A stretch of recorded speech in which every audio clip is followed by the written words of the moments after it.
എന്റെ ഇവിടെ പുകയോ ഉച്ചയ്ക്ക് ഒരു ഊണ് കഴിഞ്ഞ് എഞ്ചിപ്പോഴുള്ള അവസ്ഥയാണ് കാണുന്നത്. എന്തായാലും ചൂട് ഒന്നും നോക്കിയില്ല, നേരെ വിട്ടു മൈജിയിലോട്ട് എ സി വാങ്ങിക്കാൻ. മൈജിയിൽ എത്തിക്കഴിഞ്ഞപ്പോ തിരക്ക് മൊത്തം എ സിയുടെ മുമ്പിലാണ്. നാട്ടുകാർ മുഴുവൻ എ സി വാങ്ങിക്കാൻ വന്നേക്കോന്നോ. മൈജിയൊക്കെ ചുറ്റിക്കൊണ്ട് നമുക്ക് ആവശ്യത്തിനുള്ള എ സി ഒക്കെ നോക്കി നമ്മൾ പറഞ്ഞു വെച്ച് സംഭവം ബില്ലാക്കിയിട്ടുണ്ട്. എല്ലാവരും വിശ്വസിച്ചില്ലേ? എന്നൊരു കാര്യം പറയാം, എ സി വാങ്ങിച്ച് ഞങ്ങളല്ല, വീട്ടിലേക്ക് അപ്പയ്ക്കും അമ്മയ്ക്കും വേണ്ടിയിട്ട് അനിയന്റെ വക സമ്മാനമായിരുന്നു ഈ. സത്യം പറഞ്ഞ പേരൻസിന് കൊടുക്കാൻ പറ്റിയ ഇപ്പത്തെ ഏറ്റവും നല്ല ഗിഫ്റ്റ് എ സി കേട്ടോ. ചൂട് ആർക്കും സഹിക്കാൻ പറ്റുന്നില്ല. പക്ഷേ ഇത് തികച്ച സർപ്രൈസ് ആണ്. ഈ എ സി വാങ്ങിച്ച കാര്യമൊക്കെ അമ്മ അറിഞ്ഞു കഴിയുമ്പോൾ അവന് നല്ലത് കിട്ടും. കാരണം എത്ര ചൂടാന്ന് പറഞ്ഞാലും എ സി വാങ്ങിക്കാനൊന്നും അവർ സമ്മതിക്കില്ല. ഇതിനെപ്പറ്റി വിശദീകരിച്ച് പറയാനൊന്നും എനിക്ക് അറിഞ്ഞൂടാ, കാരണം ഞാൻ ഇത് മുമ്പ് ഉപയോഗിച്ചിട്ടില്ല.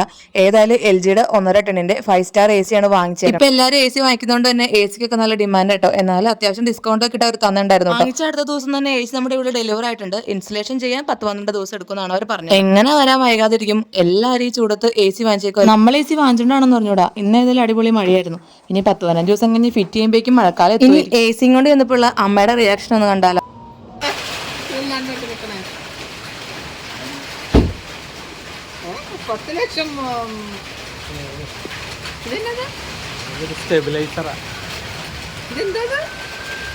അതോ പൊട്ടിച്ച് സാധനം പുറകെ വരും. അല്ല ഞങ്ങള് മേടിച്ച്